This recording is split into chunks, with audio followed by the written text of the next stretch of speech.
السلام علیکم ورحمۃ اللہ. اذان دے دیں. اللہ اکبر اللہ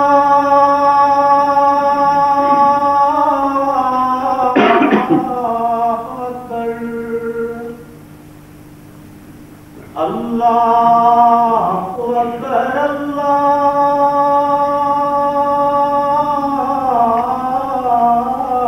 اکبر. اشہد ان لا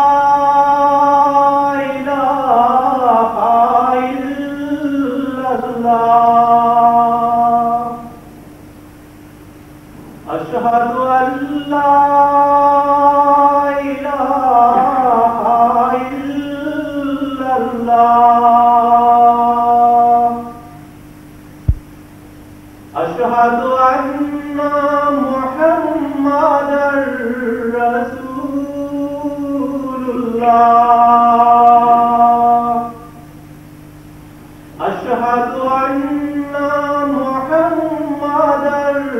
رسول الله. حي على الصلاة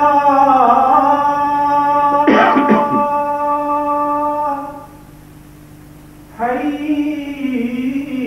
على الصلاة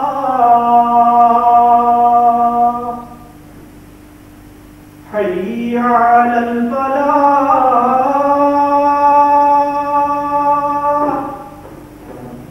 حي على الفلاح.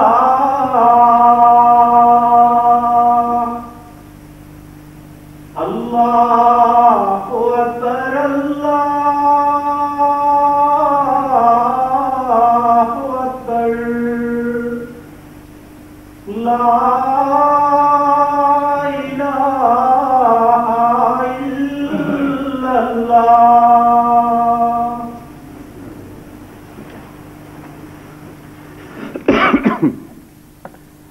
أشهد أن لا إله إلا الله وحده لا شريك له وأشهد أن محمدا عبده ورسوله. أما بعد فأعوذ بالله من الشيطان الرجيم. بسم الله الرحمن الرحيم. الحمد لله رب العالمين الرحمن الرحيم مالك يوم الدين. إياك نعبد وإياك نستعين. اهدنا الصراط المستقيم صراط الذين أنعمت عليهم غير المغضوب عليهم ولا الضالين.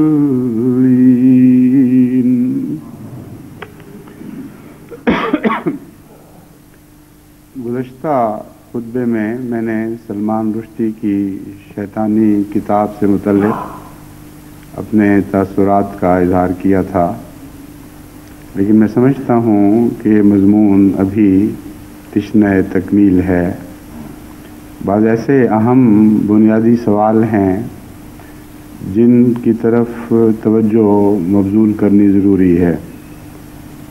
مغربی دنیا میں سب سے اہم سوال جو اس وقت زیر بحث ہے وہ انسانی ضمیر اور انسانی بیان اور انسانی قلم کی آزادی ہے، اور وہ تمام تر توجہ سلمان رشدی کی کتاب کے غلیظ حصوں سے ہٹا کر اس بنیادی اصول کی طرف مبذول کروا رہے ہیں، گویا کہ دراصل مسلمانوں اور عیسائیوں یا مغربی طاقتوں اور مسلمان مشرقی دنیا کے درمیان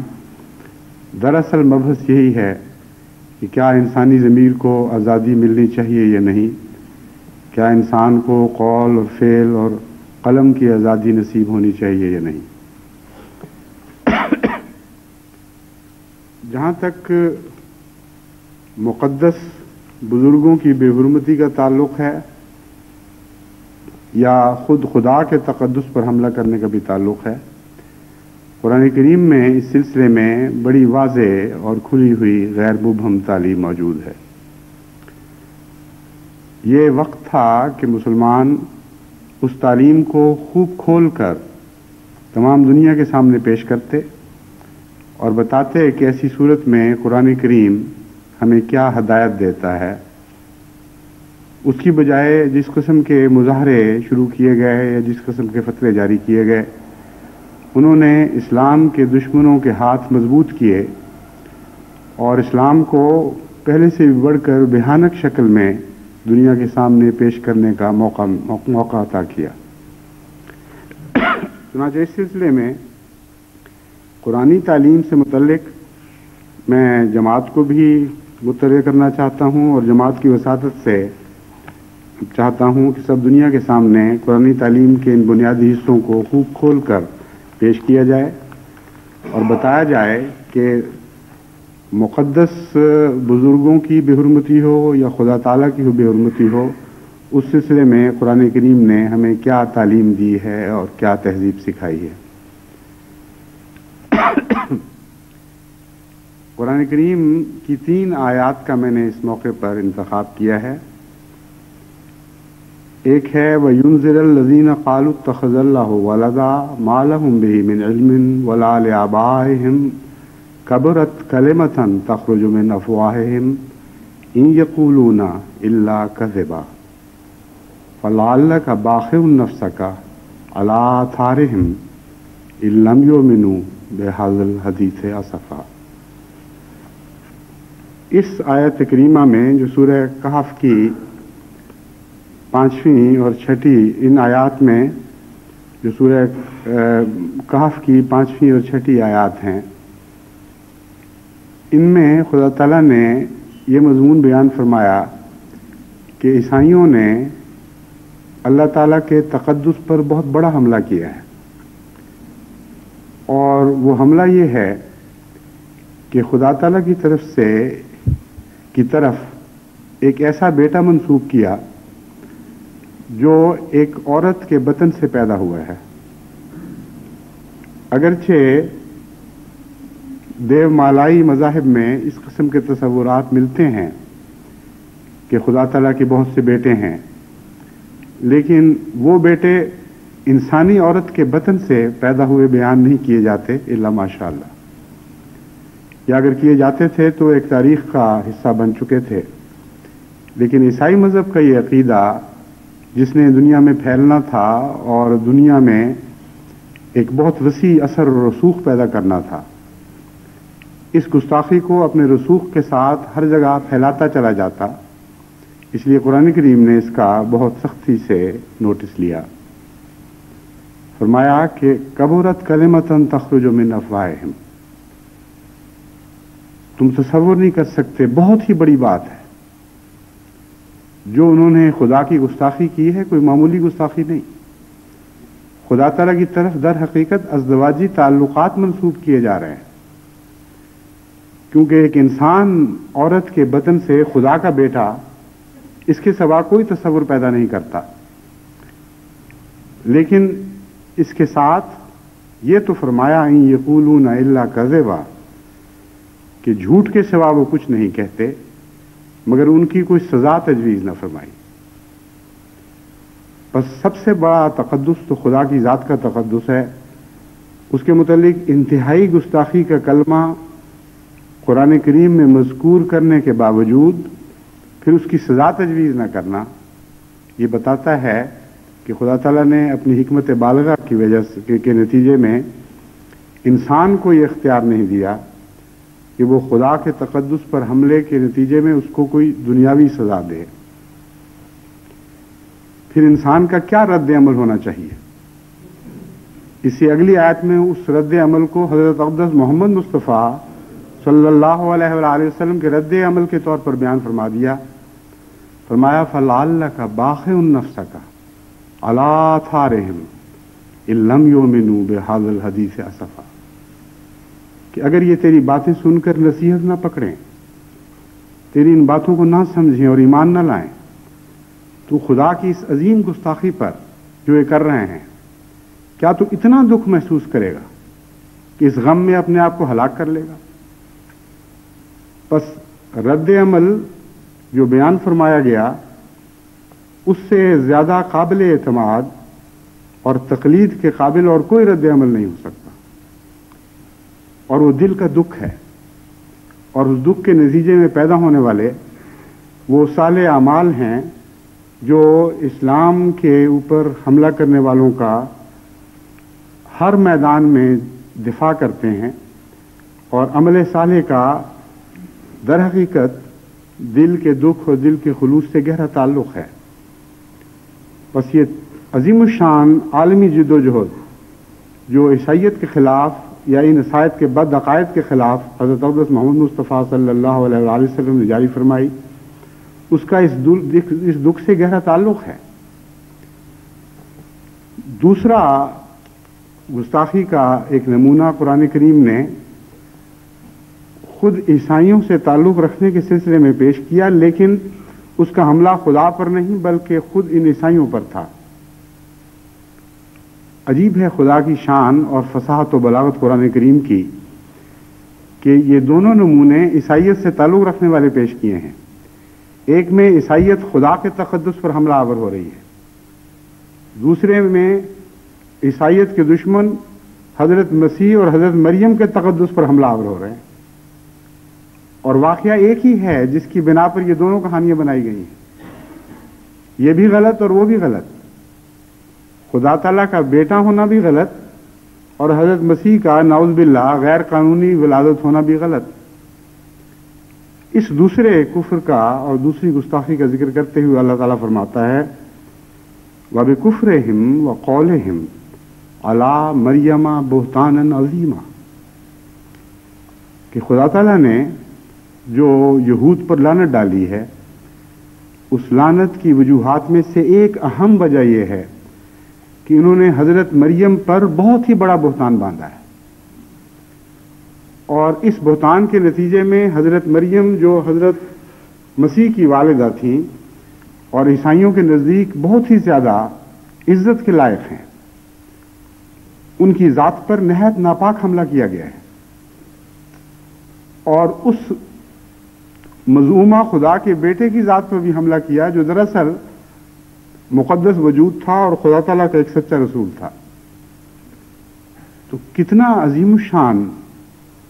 قرآن کریم کا علم کلام ہے کہ یہ کہنے کی بجائے کہ چونکہ عیسائیوں نے خدا کی ذات پر حملہ کیا ہے اس لیے تم ان پر حملے کرو اور ان کو تکلیفیں پہنچاؤ اور ان کے دلوں کو دکھ دو، عیسائیوں کے دلوں کو دکھ دینے والوں کے خلاف آواز بلند کی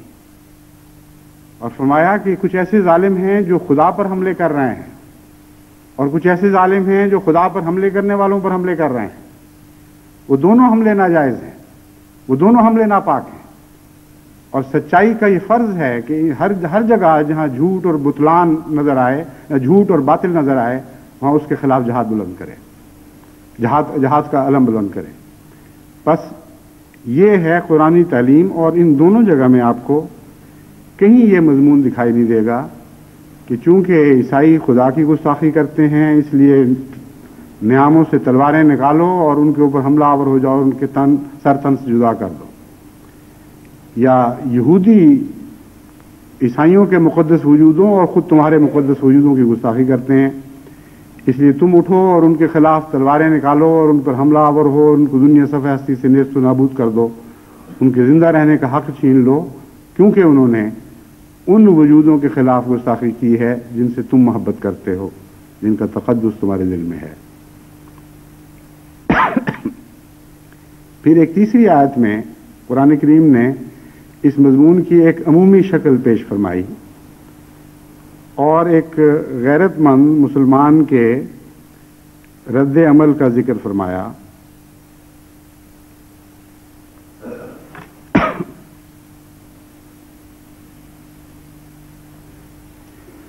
یہ دو آیات ہیں جن میں ایک ہی مضمون بیان ہوا ہے. ایک آیت ہے سورہ نساء آیت 141. اس میں فرمایا وَقَدْ نَزَّلَ عَلَيْكُمْ فِي الْكِتَابِ أَنْ إِذَا سَمِعْتُمْ آيَاتِ اللَّهِ يُكْفَرُ بِهَا وَيُسْتَهْزَأُ بِهَا فَلَا تَقْعُدُوا مَعَهُمْ حَتَّى يَخُوضُوا فِي حَدِيثٍ غَيْرِهِ إِنَّكُمْ إِذًا مِثْلُهُمْ ان اللہ جامع المنافقین والکافرین فی جہنم جميعا.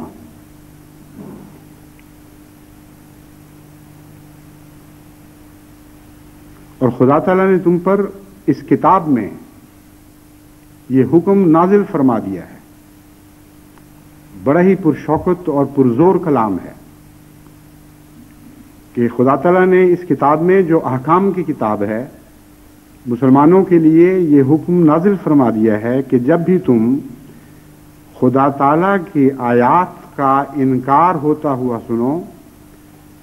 یا دیکھو کہ خدا تعالیٰ کی آیات سے تمسخر کیا جا رہا ہے، جیسا کہ میں نے ہی اس وقت سلمان رشدی کی کتاب کا معاملہ ہے، تو کیا کرو؟ کیا یہ کرو کہ اس کے قتل کے فتوے دو یا معصوم اور لا علم مسلمانوں کو بازاروں میں نکال کر گولیوں کا نشانہ بنواؤ؟ ہرگز نہیں. فرمایا ایسی صورت میں تمہارے لیے یہ رد عمل مقرر ہے فلا تقعدوا معهم حتى يخوضوا في حديث غيره، کہ ان کے ساتھ ہرگز نہ بیٹھو، لیکن ہمیشہ کی قطع تعلقی پھر بھی نہیں کرنی. اگر وہ نصیحت پکڑ جائیں اور ان شرارتوں سے، ان دکھ کی باتوں سے باز آ جائیں تو اس کے بعد پھر تم ان کے ساتھ بیٹھ سکتے ہو. لیکن جب تک وہ اس ذلیل طرز عمل پر قائم ہیں اور پاکیزہ خدا تعالیٰ اور خدا تعالیٰ کی آیات کی گستاخی کرتے ہیں اور تمسخر سے کام لیتے ہیں، تمہیں ان کے پاس بیٹھنے کی اجازت نہیں ہے.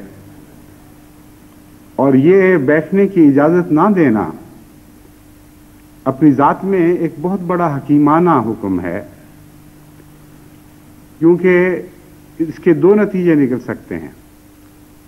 یا تو کچھ کمزور طبیعتیں اپنے پیاروں کے خلاف باتیں سن کر مشتعل ہو جاتی ہیں اور قوانین اور احکام کو پسے پش ڈالتے ہوئے قانون کو اپنے ہاتھ میں لے کر پھر بعض دفعہ ایسے ظالموں کو قتل تک کرنے پر آمادہ ہو جاتی ہے. تو دنیا میں اس سے ہر طرف فساد پھیل سکتا ہے. دوسرے غیرت پر حملہ اپنی غیرت پر حملہ ہوتا ہے، اور اگر انسان بیٹھا رہے اور ایسی باتیں سنتا رہے تو اس کی بے غیرتی اس کے ایمان کو ضائع کر سکتی ہے. بس دونوں صورتوں میں ہلاکتے ہیں. بس کیسی اعلیٰ اور مہذبانہ تعلیم ہے اور کیسے انسان کے نفس کی اور انسان کے نفس سے دوسروں کے نفوس کی حفاظت کرتی ہے کہ جب یہ فرمایا کہ جب تم ایسی باتیں گستاخانہ سنو تو ایسی مجالس سے اٹھایا کرو، وہاں مزید نہ بیٹھا کرو، اور جہاں تک ان کی سزا کا تعلق ہے وہ خدا پر چھوڑو. ان اللہ جامع المنافقین والکافرین فی جہنم جميعا. خدا تعالیٰ منافقوں کو بھی اور کافروں کو بھی سب کو جہنم میں اکٹھا کرے گا.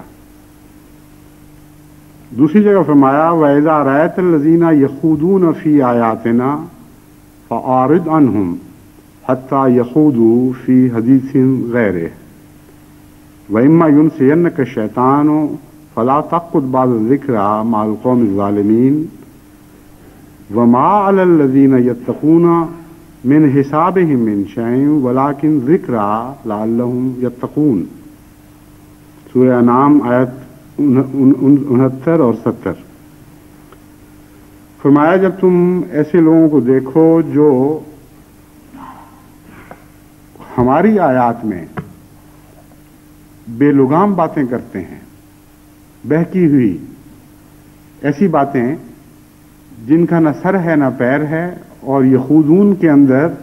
ہر قسم کا تمسخر، ہر قسم کا مذاق، ہر قسم کی لغو باتیں شامل ہیں۔ تو فرمایا جب اس قسم کی وہ باتیں کرتے ہیں فَأَعْرِضْ عَنْهُمْ، تلواریں نکال کر ان کے قتل کے درپے نہ ہو جاؤ، بلکہ ان سے الگ ہو جاؤ، ان سے بے تعلقی اختیار کر لو۔ حَتَّى يَخُوضُوا فِي حَدِيثٍ غَيْرِهِ، یہاں پھر یہ شرط لگا دی کہ مستقل بے تعلقی اور مستقل بائیکاٹ کا حکم نہیں ہے، بلکہ جب تک شریر اپنی شرارت پر قائم ہے اس وقت تک اسے قطع تعلقی کرو۔ ہاں جب وہ دوسری باتوں میں بہکنے لگیں تو پھر ان کو بہکنے دو، دنیا کی باتوں میں بھی وہ لغو باتیں کرتے ہی رہتے ہیں، لیکن تمہارا ان سے کوئی تعلق نہیں اس معاملے میں۔ ہاں دینی معاملے میں تمہارا غیرت دکھانا فرض ہے، اور غیرت کا تقاضا یہ ہے کہ ایسی صورت میں ان سے الگ ہو جاؤ۔ اور اگر شیطان تمہیں اما ینسینک الشیطان فلا تقعد بعد الذکری مع القوم الظالمین، اگر تمہیں شیطان بھلا دے پھر اس کے بعد اس نصیحت کے بعد تم نے ظالموں کے ساتھ کبھی بھی نہیں بیٹھنا۔ یہاں ینسینک الشیطان سے پھر کیا مراد ہے؟ اسے مراد یہ ہے کہ وہ کمزور طبیعتیں جو ان لغو باتوں کو سن کر زخمی ہو جاتی ہیں اور متاثر ہو جاتی ہیں، ان کو بعد میں بھی ایسے لوگوں کے ساتھ بیٹھنے کی اجازت نہیں، کیونکہ رفتہ رفتہ پھر ان کا ایمان بالکل ضائع ہو سکتا ہے۔ دلائل سے بھاگنے کی تعلیم نہیں دی گئی، تمسخر اور ذلیل باتوں سے بھاگنے کی تعلیم دی گئی ہے، بھاگنے کی یعنی علیحدہ ہونے کی تعلیم دی گئی ہے۔ اور جہاں تک ایسے لوگوں کے ساتھ سختی کرنے کا تعلق ہے یا ان کی زبانوں کو لگامے دینے کا تعلق ہے، اس کے متعلق قرآن کریم کی اگلی آیت یعنی اس کے مان بعد یہ فرماتی ہے وَمَا عَلَى الَّذِينَ يَتَّقُونَ مِنْ حِسَابِهِمْ مِنْ شَيْءٍ، کہ یاد رکھو وہ لوگ جو خدا کا تقوی اختیار کرتے ہیں، ایسے بدکاروں اور بے لگام لوگوں کا حساب ان سے نہیں لیا جائے گا، ان کے اوپر کوئی حرف نہیں ہے، وہ ہرگز ذمہ دار نہیں ہیں کہ یہ لوگ کیسی کیسی شیطانی باتیں کرتے ہیں۔ تو جب ذمہ داری تمہاری نہیں ہے، جب تم سے حساب نہیں لیا جائے گا، تو پھر تم کیوں قانون کو اپنے ہاتھ میں لیتے ہو؟ ولیکن ذکرہ، ہاں ایک فرض تمہارا ضرور ہے کہ نصیحت کرو، اور نصاحے کے ذریعے ان کو سمجھانے کی جو کوشش ممکن ہے وہ اختیار کرو، لعلہم یتقون، ہو سکتا ہے بعید نہیں کہ وہ تقوی اختیار کریں۔ پس جن کو قتل کرنے کا حکم ہو ان کے متعلق یہ کہاں سے کہا جا سکتا ہے کہ نصیحت کرو، ہو سکتا ہے وہ تقوی اختیار کریں؟ انہی 3 آیات یا 4 آیات میں نہیں، قرآن کریم میں جہاں بھی آپ اس مضمون کو براہ راست یا اشارتاً موجود پائیں گے، وہاں کسی ایک جگہ بھی انسان کو یہ اختیار نہیں دیا گیا کہ وہ خدا یا خدا کے برگزیدہ بندوں کی گستاخی کرنے کے جرم میں ایسے لوگوں کو خود سزائیں دیں، بلکہ سزا کا معاملہ خدا تعالیٰ نے کلیتاً اپنے ہاتھ میں رکھا ہے اور بار بار کھول کر یہ مضمون بیان فرمایا ہے۔ اس طریق خدا تعالیٰ نے جو یہ طریق اختیار فرمایا اس میں بہت بڑی حکمت ہے، اور امن عالم کا انحصار اس بات پر ہے، انسانی سوسائٹی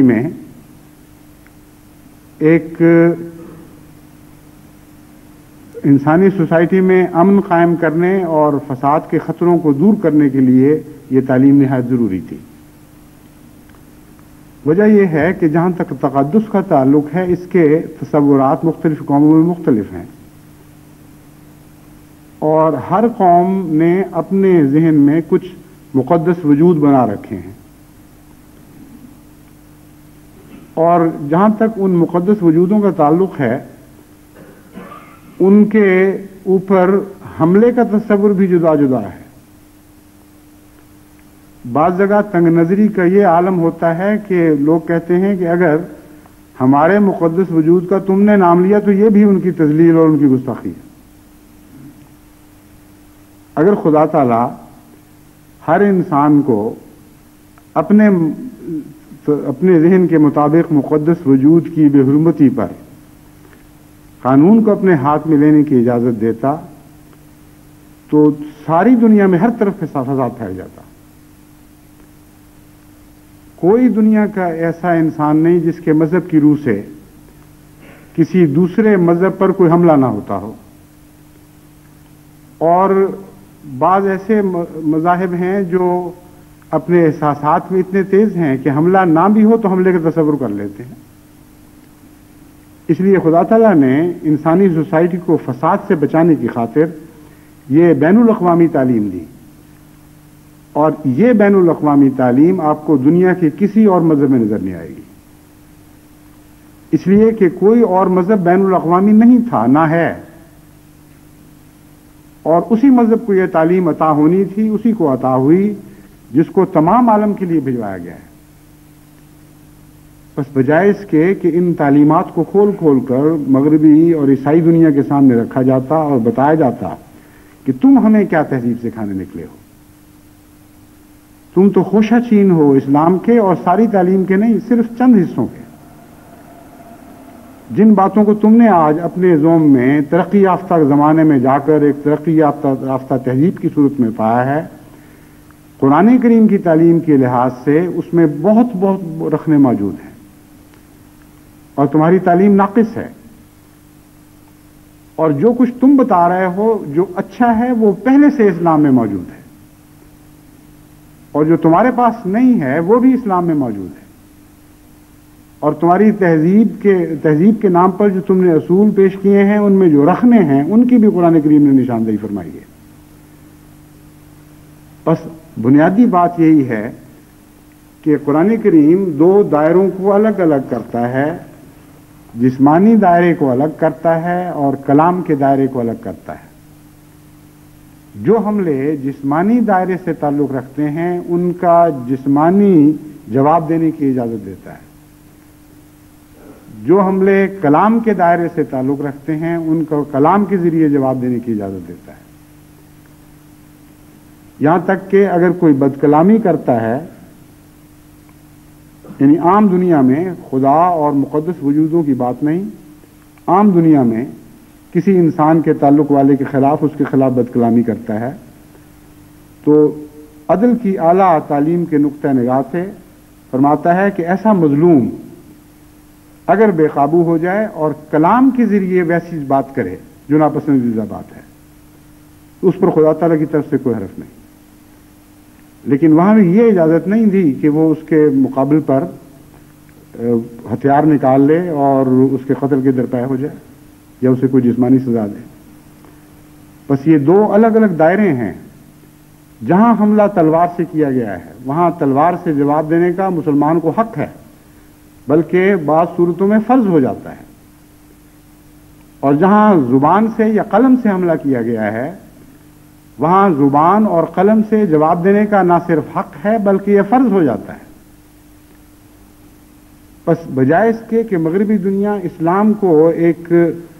قدیم جاہلانہ مذہب بنا کر دنیا کو دکھائے،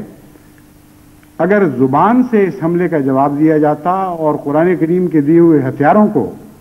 عمدگی سے استعمال کرتے ہوئے جوابی حملے کیے جاتے تو یہ ساری بازی الٹ سکتی تھی. یہ جو جنگ ہے اس میں حکمت چاہیے، اور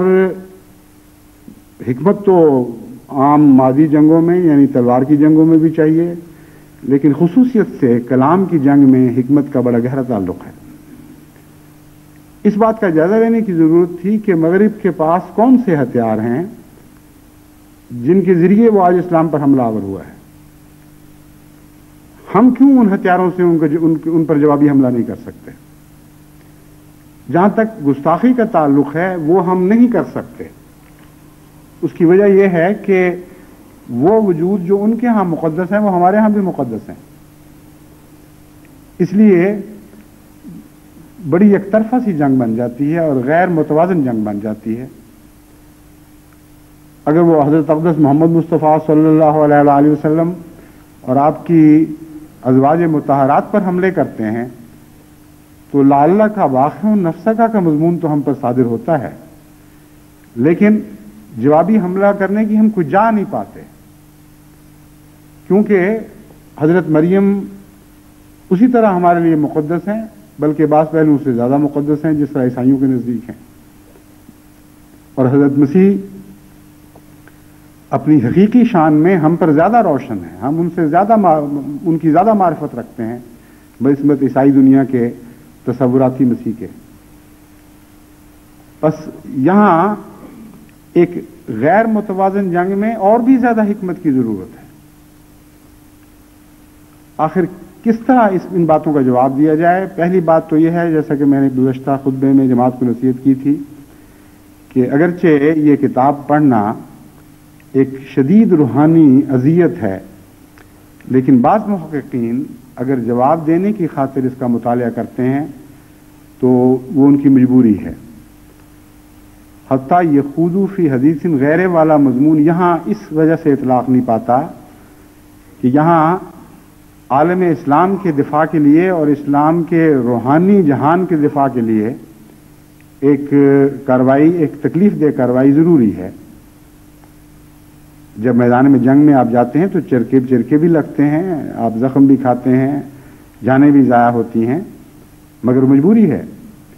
بس اس تکلیف کو خدا کی خاطر برداشت کرنا پڑے گا، اور بعض علماء کو خصوصیت سے اس کتاب کا مطالعہ کر کے اس کا تجزیہ کرنا پڑے گا، ہر قسم کے الزامات کو الگ الگ کرنا ہوگا، تاریخ اسلام کے حوالوں سے دیکھنا ہوگا کہ آیا کسی الزام کی کوئی بنیاد موجود ہے یا نہیں، خواہ وہ کتنی ہی کمزور بنیاد کیوں نہ ہو، اور کون سے الزامات ایسے ہیں جو محض فرضی ہیں، ان کا حقیقت سے کوئی بھی تعلق نہیں۔ اور اس طرح ایک سلسلہ مضامین دنیا کی مختلف زبانوں میں شائع ہونا شروع ہو جانا چاہیے، جس میں اس گندی کتاب کے ناپاک حملوں کو عقلی لحاظ سے اور حکمت کے لحاظ سے رد کر کے دکھایا جائے، اور ان کو بتایا جائے کہ تم جھوٹے اور بددیانت لوگ ہو، اور سوائے دکھ پہنچانے کے تمہارا اور کوئی بھی مقصد نہیں ہے ان حملوں میں۔ چنانچہ وہ تہذیب کا جو لبادہ انہوں نے اوڑا ہوا ہے، جو دراصل اسلام، وہ تہذیب جو دراصل اسلام نے سکھائی ہے، اس کا سارا لباس تو انہوں نے نہیں اوڑا، لیکن کسی نے ٹوپی اوڑھ رکھی ہے، کسی نے پاجامہ پہن رکھا ہے، کسی نے اور کوئی لباس کا ٹکڑا لیا ہوا ہے، اور سارے اسلامی تعلیم کے خوشہ چین ہونے کے باوجود جگہ جگہ سے ننگے بدن بھی ہیں۔ اس لیے پورے اسلامی فاخرانہ لباس میں ملبوس ہو کر، اسلامی تقوی کے لباس میں پوری طرح مزین، اسلامی تقوی کا لباس پوری طرح اوڑھ کر اور پہن کر اور زیب تن کر کے پھر آپ اس میدان میں مقابلے کے لیے نکلیں، اور پھر دیکھیں کہ بفضل تعالیٰ کس طرح دشمن کو ہر حملے میں ناکام بنایا جا سکتا ہے۔ دوسرا پہلو یہ ہے، جو ایسا ہے جو زیادہ تر حکومتوں سے تعلق رکھتا ہے۔ اسلامی حکومتوں کو ایسے موقع پر غیرت دکھانی چاہیے، اور ناپسندیدگی کا اس رنگ میں اظہار کرنا چاہیے کہ جس سے ان کو محسوس ہو کہ یہ قوم باغیرت ہے اور ان حملوں کو برداشت نہیں کرے گی، لیکن اس کی ناپسندیدگی کا اظہار اس طریق پر ہے کہ دشمن کہ ہم لوگ اس سے فائدہ نہیں اٹھا سکتے اور دنیا کو دھوکہ نہیں دے سکتے۔ اس وقت جو ناپسندیدگی کا اظہار ہے، یہ ان کے ہاتھوں میں ہتھیار تھمانے والی بات ہے، اور یہ دنیا کو اس کی وجہ سے دھوکہ دے رہے ہیں، یہاں تک کہ روس تک پہنچے ہیں، جاپان تک پہنچے ہیں کہ خمینی نے جو قتل کا فتویٰ دیا ہے اس کے خلاف احتجاج کرو۔ یہ پہلی دفعہ شاید واقعہ ہوا ہے کہ ایک قتل کے فتوے پر جو دراصل مذہبی حیثیت کا فتویٰ ہے، اور ایک ایسا فتویٰ ہے جس کی خود اس مذہب میں جس کی طرف وہ فتویٰ منسوب کیا جا رہا ہے کوئی بھی بنیاد نہیں، مگر اس کے نتیجے میں یورپ کے 12 ممالک نے اس ملک کا بائیکاٹ کر دیا، اور صدر بش کا اعلان آیا ہے کہ ہم پوری طرح یورپ کی پشت پناہی کرتے ہیں اس معاملے میں، اور ان کے سفیروں نے روس پر بھی اثر ڈالا اور روس کو بھی اس بات پر آمادہ کرنے کی کوشش کی کہ وہ بخدا تعلقی کر لیں ایران سے، یہاں تک کہ ملائیشیا پر بھی اپنے اقتصادی تعلقات کی بنا پر یہ اثر ڈالنے کی کوشش کی کہ مسلمان ملک ہوتے ہوئے وہ خمینی کے خلاف رد عمل دکھائیں اور اس فتوے کے نتیجے میں اپنے سفیر وہاں سے واپس بلا لیں۔ جاپان تک پہنچے اور جاپان سے بھی کو بھی اس بات پر قائل کرنے کی کوشش کی گئی کہ ایسی صورت میں جاپان اپنے سفیر ایران سے واپس بلا لے۔ تو یہ سارے اسلام کے خلاف ملکوں کا متحد ہو جانا اگرچہ سیاست کے نام پر ہے، لیکن کوئی آنکھ ایسی نہیں جو یہ پہچان نہ سکتی ہو کہ اس کے پیچھے در حقیقت اسلام کی نفرت کار فرما ہے، یا ایران کی نفرت کار فرما ہے۔ تو یہ اس نفرت نے جس جگہ اپنا سر اٹھایا ہے وہاں اس سر کے اٹھانے کے نتیجے میں اسلام کے اوپر بھی حملہ ساتھی ہو جاتا ہے۔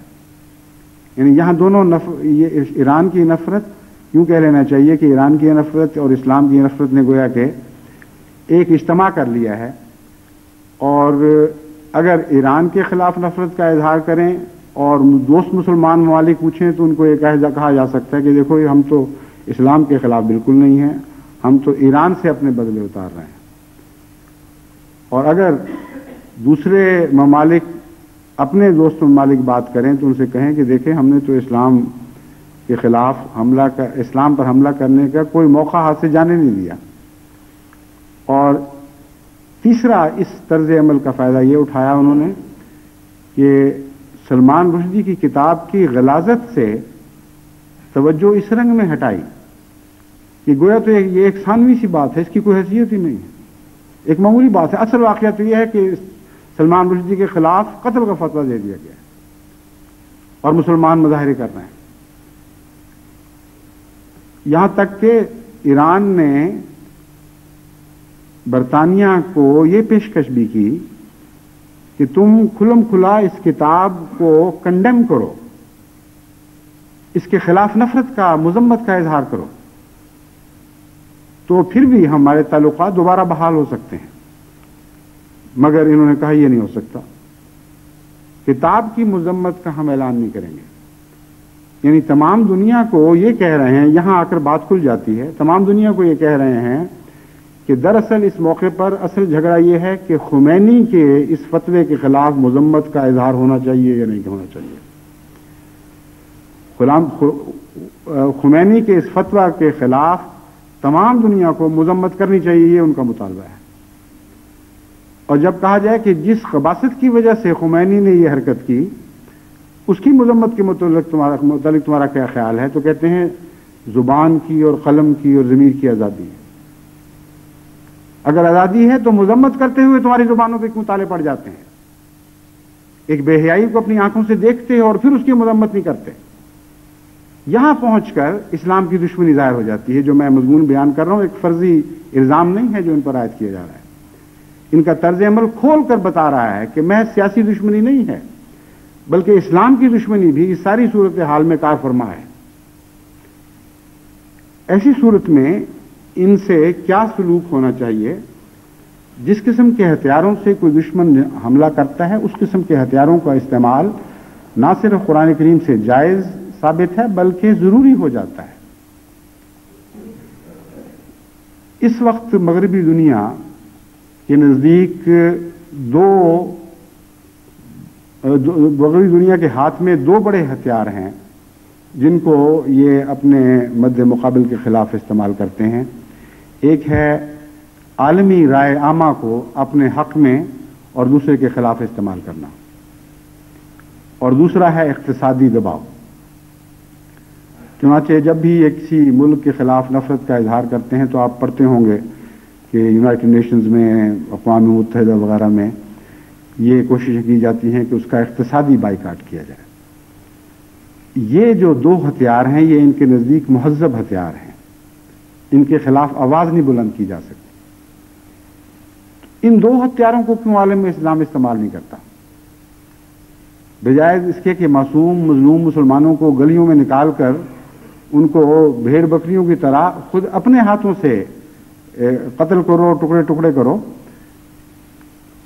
جس دشمن نے حملہ کیا اس دشمن کے خلاف نبرد آزما ہو،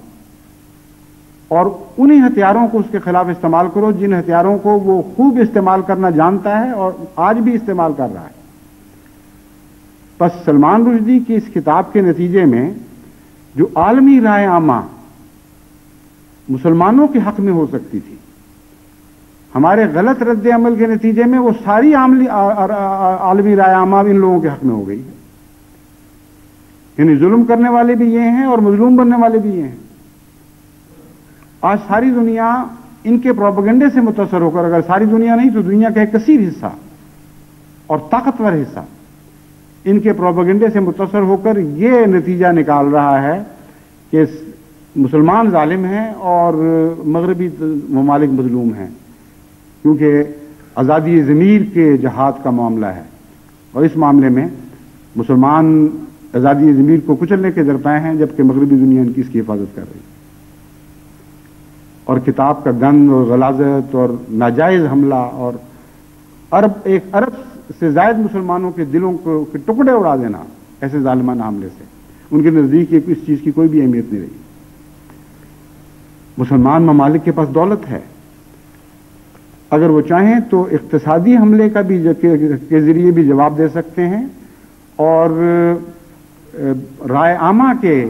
میدان میں بھی ان سے بڑی قوی جنگ لڑ سکتے ہیں.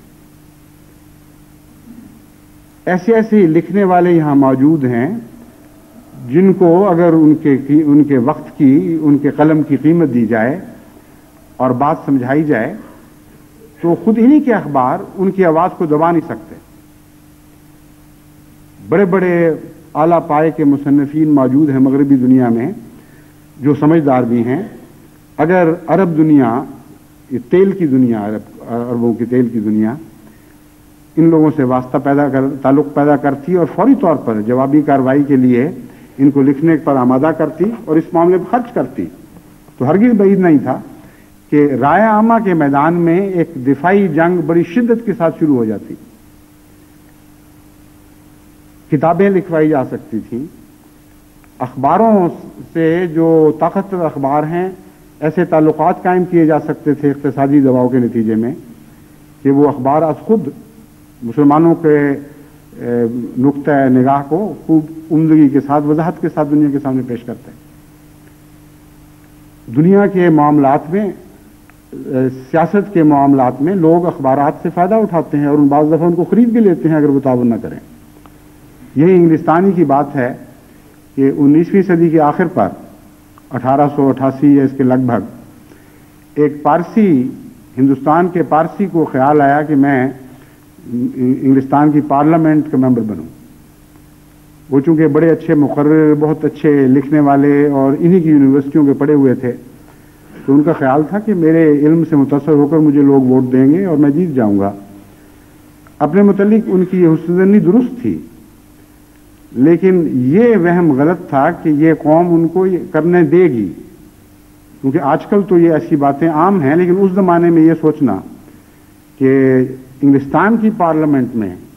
ایک ہندوستان کا کالا نمائندہ بن جائے، یہ ایک بہت بعید کی بات تھی. چنانچہ نتیجہ یہ نکلا کہ جب انہوں نے اپنے الیکشن میں کھڑے ہونے کا اعلان کیا تو تمام اخبارات نے ان کی خبروں کو بائیکاٹ کر دیا، کوئی بھی خبر شائع نہیں کرتا تھا. چونکہ وہ بہت بڑا دولت مند گھر تھا، یعنی وہ پارسیوں کا جو گھر، مجھے اس وقت ان کا نام ذہن میں یاد نہیں، لیکن بہت دولت مند لوگ تھے. انہوں نے یہ فیصلہ کیا کہ انگلستان کا سب سے زیادہ چھپنے والا اور با اثر اخبار خرید لیا جائے. چنانچہ وہ پہنچے اس ایک اخبار کے پاس اور اس کو کہا کہ تمہارے شیئرز بکتے ہیں تو ہم حاضر ہیں خریدنے کے لیے. اتنے شیئرز خرید لیے، سارا اخبار نہیں خریدا، وہی تاجر لوگ تھے، جس کے نتیجے میں بورڈ آف ڈائریکٹرز میں ان کو اکثریت حاصل ہو گئی. چنانچہ اس دن کے بعد اس اخبار نے مسلسل ان کے حق میں لکھنا شروع کیا اور ان کی خبریں دینی شروع کی. نتیجہ یہ نکلا کہ 17 ووٹوں پر یہ جیت گئے. اس زمانے میں اس کا اتنا شدید رد عمل ہوا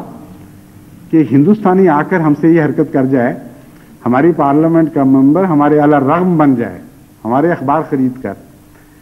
کہ انہوں نے یعنی مخالف پارٹی میں جو تھے امیدوار، انہوں نے مقدمہ کیا اور کہا کہ ووٹوں کی گنتی میں غلطی ہوئی ہے، اس لیے دوبارہ گنے جائیں۔ چنانچہ عدالت نے بڑی احتیاط کے ساتھ جب دوبارہ ووٹ گنے تو ان کو 17 کی بجائے 22 ووٹوں کی اکثریت حاصل ہوئی۔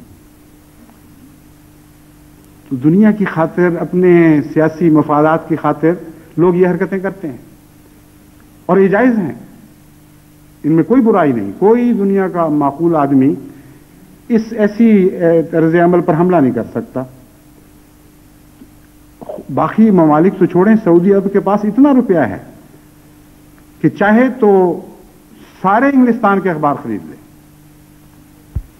اور اس کو پتہ بھی نہ لگے کہ میری دولت میں کوئی کمی آئی ہے۔ اتنا روپیہ ہے کہ اپنے سود سے وہ ان کے اخبار خرید سکتا ہے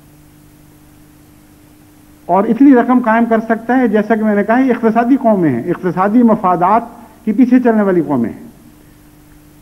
جو مرضی دوسرے محرکات ہوں، اگر اقتصادی فوائد ان محرکات کے مقابل پر زیادہ اہم دکھائی دیں تو یہ لازماً اقتصادی مفادات کی پیروی کرنے والے لوگ ہیں۔ تو سعودی عرب اگر چاہے آج بھی یہ کر سکتا ہے، مغربی ممالک کے بڑے بڑے اخبار خریدے اور ان میں سلمان رشدی والے کیس کے متعلق اسلام کے حملوں کے جواب شروع کریں اور دنیا کو بتائے کہ یہ سب دھوکہ بازی ہو رہی ہے۔ حقیقت حال یہ ہے کہ اسلام پر نہایت ظالمانہ حملہ کیا گیا اور حملے کی وہ زبان بے شک نہ شائع کی جائے، لیکن جس طرح کہ میں نے بیان کیا ہے، ہر اس پہلو سے، جس پہلو سے انہوں نے اسلام پر حملہ کیا ہے، ایک جوابی کارروائی کی جا سکتی ہے اور مؤثر جوابی کارروائی کی جا سکتی ہے۔ لیکن حالت یہ ہے کہ بدقسمتی سے آج عالم اسلام مختلف حصوں میں بٹا ہوا ہے اور حضرت اقدس محمد مصطفیٰ صلی اللہ علیہ وآلہ وسلم کی ذات پر حملے کی غیرت بھی ان کو اکٹھا نہیں کر سکتی، چونکہ ایران کے امام خمینی صاحب نے ایک غلط فتویٰ دیا، اس سے یہ نتیجہ تو نہیں نکالا جا سکتا کہ اس سارے معاملے میں ان کا ساتھ چھوڑ دیا جائے، لیکن ان کے معاملے میں مغرب تو ایک ایسی متحدہ کارروائی کرتا ہے کہ یورپ کے 12 سفیر آنے واحد میں واپس بلا لیے جاتے ہیں اور امریکہ ان کی پشت پناہی کے لیے کھڑا ہو جاتا ہے اور کھلم کھلا اعلان کرتا ہے، کوئی پرواہ نہیں کرتا کہ اس سے عالم اسلام کے دلوں پر کیا برا اثر پڑے گا۔ اور یہاں حال یہ ہے کہ چونکہ خمینی نے یہ فتویٰ دے دیا ہے، بجائے اس کے کہ اس فتوے کو رد کر کے دیگر معاملات میں ان کے ساتھ ہونے کا اعلان کرتے اور کہتے ہیں کہ تم نے اگر خمینی پر اس وجہ سے کوئی حملہ کیا تو ہم اس معاملے میں خمینی کے ساتھ ہوں گے، کیونکہ اگر سیاست کی جنگ ہے یہ تو پھر سیاسی طور پر ہماری دنیا، مسلمانوں کی دنیا سے الگ نہیں کی جا سکتی، اور اگر یہ مذہبی حملہ ہے تو مذہبی طور پر ہم ویسے ہی مسلمان ہیں۔ تم جانتے ہو کہ اسلام کی غیرت ہمیں ایسی جگہ اکٹھے کیے ہوئے ہے جہاں سے ہم کسی قیمت پر الگ نہیں کیے جا سکتے۔ مگر افسوس کہ اس معاملے میں بعض عرب ممالک نے نہایت ہی نامناسب رد عمل کا اظہار کیا ہے۔ اس پر مجھے وہ واقعہ یاد آ گیا جو تاریخ اسلام میں سنہری حروف سے لکھنے کے لائق ہے۔ ایک موقع پر شام کے شمال شام کی طرف سے، مجھے معینہ یاد نہیں کہ کس سرحد سے، لیکن شمالی سرحد کی بات ہے، عیسائی طاقتوں نے حضرت علی کی حکومت پر حملہ کرنے کا فیصلہ کیا۔ کیونکہ اس زمانے میں امیر معاویہ اور حضرت علی رضی اللہ تعالی عنہما کے درمیان آپس میں شدید اختلافات تھے، اس لیے اس زمانے کی عیسائی طاقتوں نے یہ سمجھا کہ اگر ہم حضرت علی کی حکومت پر حملہ کریں گے تو معاویہ اگر ان کے خلاف ہمارے ساتھ شامل نہ بھی ہو تب بھی ان کے حق میں کوئی کارروائی نہیں کرے گا۔ چنانچہ ایک لمبے عرصے تک مسلمانوں کی شمالی سرحدوں پر مخالفانہ فوجوں کا اجتماع ہوتا رہا۔ جب امیر معاویہ کو اس بات کی اطلاع ملی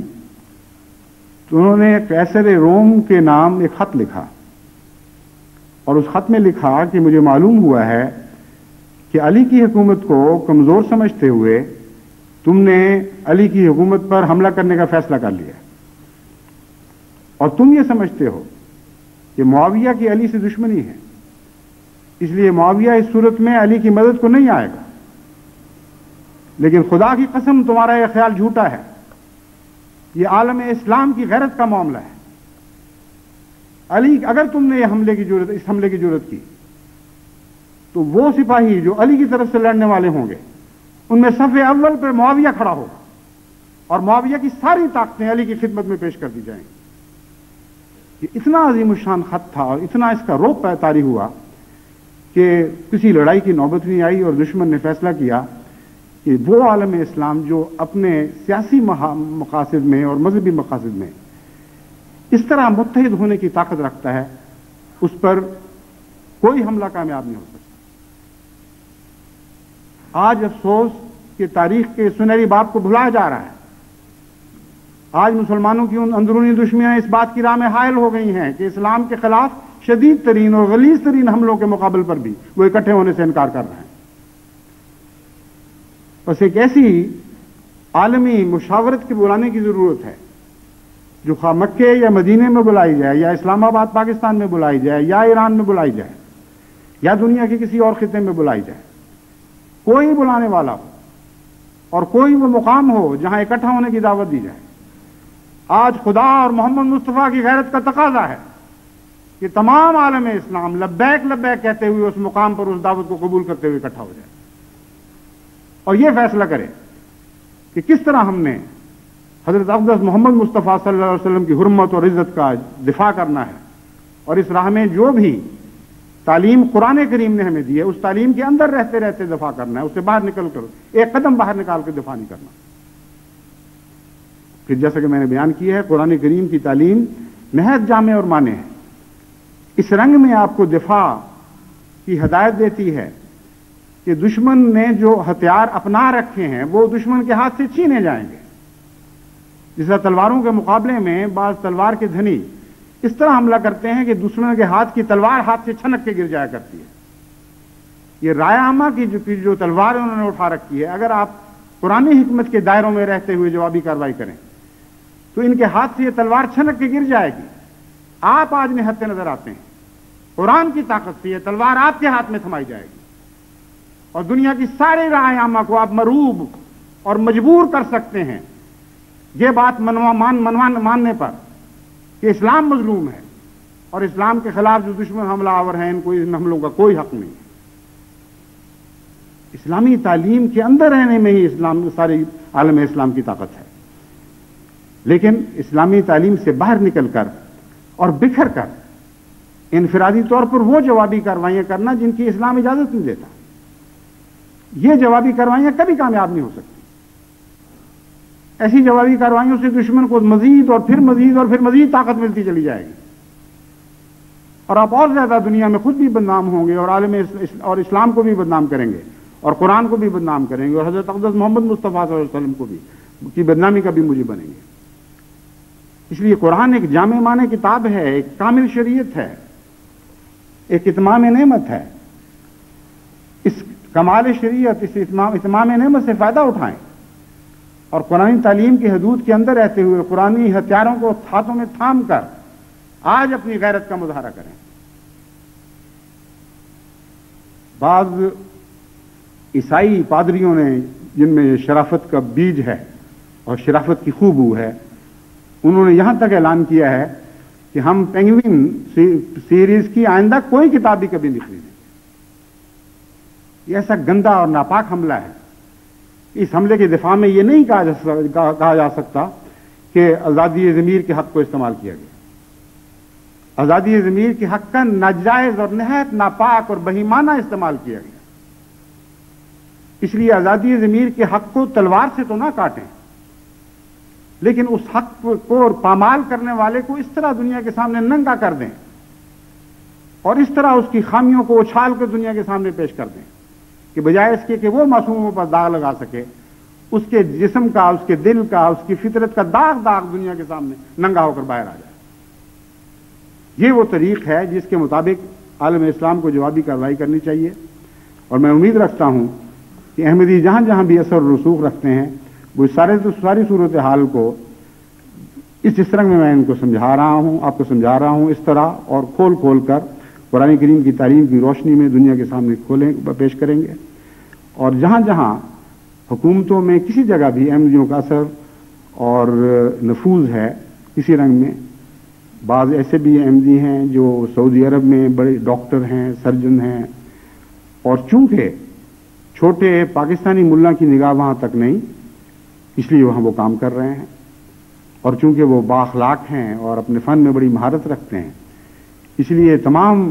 طاقتور شہزادے ان کی عزت کرتے ہیں، علم کے باوجود کہ وہ احمدی ہیں، ان کو کوئی تکلیف نہیں۔ تو یہ خیال نہ کریں کہ آپ کمزوروں کی ایک جماعت ہیں جن کا کوئی اثر نہیں۔ احمدی اپنے اخلاق کی طاقت سے، اپنے کردار کی عظمت کی طاقت سے دنیا میں بہت نفوذ رکھتا ہے۔ امریکہ میں بھی بڑے بڑے لوگوں پر احمدی اپنے اخلاق اور کردار کی طاقت سے نفوذ رکھتے ہیں اور اثر رکھتے ہیں، اور اسی طرح دنیا کی بڑی بڑی حکومتوں میں جہاں احمدیوں کی تعداد آٹے میں نمک کے برابر بھی نہیں، اس کا بھی 100واں حصہ ہوگی، وہاں بھی بعض احمدی اپنی عظمت کردار کی وجہ سے ایک اثر رکھتے ہیں۔ تو اس سارے اثر کو عالم اسلام کے حق میں اور حضرت محمد مصطفیٰ صلی اللہ علیہ وسلم کے حق میں استعمال کریں اور دنیا میں ایک شور مچا دیں، وہ شور جو ان کی آوازوں کو مزید بلند کرنے کا موجب نہ بنے بلکہ ان کی آوازوں کو اس طرح دبا دینے کا موجب بنے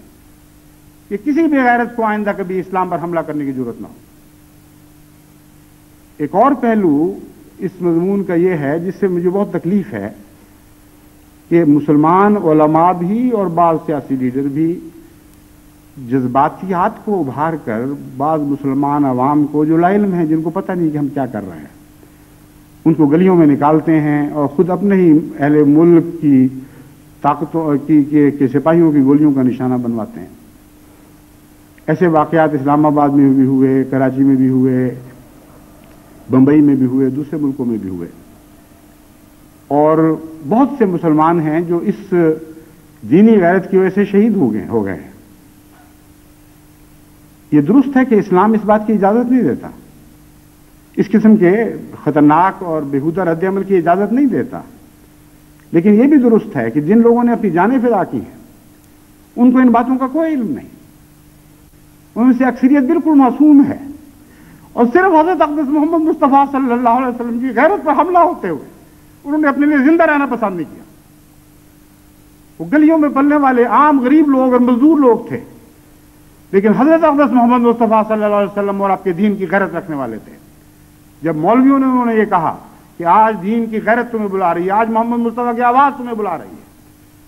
تو جو کچھ ان کے پاس تھا یعنی ننگی چھاتیاں وہ لے کر وہ میدان میں نکل آئے اور گولیوں کا نشانہ بنائے گئے۔ ان کے پسماندگان کا کوئی پرسان حال نہیں ہے۔ یہ ایک بہت بڑی مشرق کی بدنصیبی اور بدقسمتی ہے کہ ان کے لیڈر عوام کو اٹھاتے ہیں اور اپنے مقاصد کے وہ سچے ہوں یا جھوٹے ہوں، ان کے حصول کی خاطر ان سے قربانیاں لیتے ہیں، اور جب یہ قربانی کے میدانوں میں جانوروں کی طرح مارے جاتے ہیں اور گلیوں میں گھسیٹے جاتے ہیں تو ان کی اولادوں کا کوئی پرسان حال نہیں ہوتا۔ یہ معاملہ ایسا ہے جس میں ہمارے مشترک آقا حضرت محمد مصطفیٰ صلی اللہ علیہ وسلم کی عزت اور احترام کا تعلق ہے، آپ کی محبت کی غیرت اور غیرت کا تعلق ہے۔ اس لیے ہر جگہ جماعت احمدیہ کو میں ہدایت کرتا ہوں کہ جہاں جہاں ایسے لوگ شہید ہوئے ہیں جو اس نام پر شہید ہوئے ہیں، اگرچہ وہ غلط تعلیم معلوم کرنے کے نتیجے میں شہید کیے گئے، لیکن وہ ان کے گھروں تک پہنچے، ان کا معلوم کریں کہ ان کا کیا حال ہے، کہ ان کا پرسان حال ہے بھی کہ نہیں، اور اگر یہ معلوم کریں کہ اقتصادی لحاظ سے ان کو امداد کی ضرورت ہے تو جماعت فوری طور پر تحقیق کے بعد مجھے رپورٹ کرے کہ ہندوستان میں یا پاکستان میں یا دوسری جگہوں پہ کتنے ایسے مظلوم مسلمان ہیں جن کے پسماندگان کا کوئی پوچھنے والا نہیں۔ ہاں، حضرت محمد مصطفیٰ صلی اللہ علیہ وسلم کی عاشق ایک جماعت ہے جو ضرور ان کے حال پوچھے گی، اور آپ کی راہ میں شہید ہونے والوں کے پسماندگان کو ذلیل نہیں ہونے دیا جائے گا۔ خدا ہماری وسعتیں بڑھائے اور ہم جو نیت اور حضرت صلی اللہ علیہ وسلم کے احترام کی خاطر جس قربانی کا عہد کر چکے ہیں، ہمیں اس عہد پر پورا رہنے کی توفیق بخشے۔ میں یقین رکھتا ہوں کہ خدا تعالیٰ ہماری توفیق کو بڑھاتا رہے گا اور اپنے فضل سے ہمیں یہ توفیق عطا فرمائے گا ان غریبوں، معصوم بچوں، ان یتیموں، ان بیواؤں کی خبرگیری کریں اور اپنے آقا محمد مصطفیٰ صلی اللہ علیہ وسلم کے نام پر ان کی خبرگیری کریں، جو دنیا میں سب سے بڑھ کر یتیموں کی خبرگیری کرنے والا تھا، جو کائنات میں سب سے بڑھ کر یتیموں کا والی تھا، جن کا کوئی دیکھنے والا نہیں تھا، ان کا ہمارا آقا محمد مصطفیٰ صلی اللہ علیہ وسلم دیکھنے والا تھا۔ اس لیے آج آپ کی غیرت اور آپ کی محبت اور آپ کے عشق کا تقاضا ہے کہ وہ جنہوں نے آپ کی راہ میں جانیں دی ہیں ان کے بھی تو دیکھنے والے ہوں، اور وہی ان کے دیکھنے والے ہوں گے جو حضرت صلی اللہ علیہ وسلم سے دائمی ازلی اٹوٹ محبت رکھتے ہیں۔ کوئی دنیا کی طاقت اس محبت کو نقصان نہیں پہنچا سکتی۔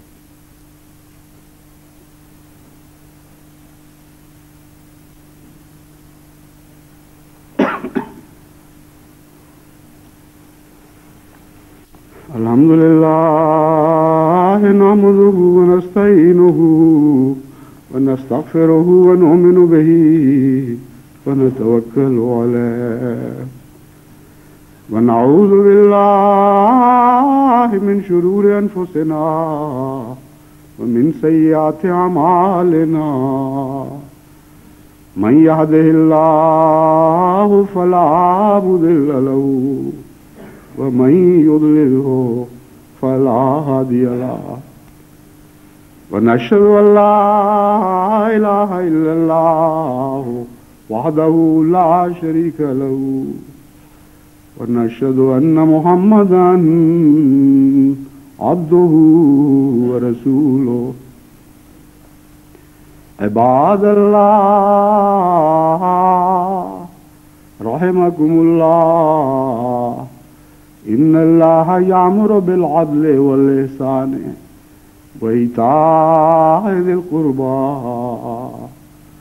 وينهى عن الفحشاء والمنكر والبغي يعظكم لعلكم تذكرون اذكروا الله يذكركم وادعوه يستجب لكم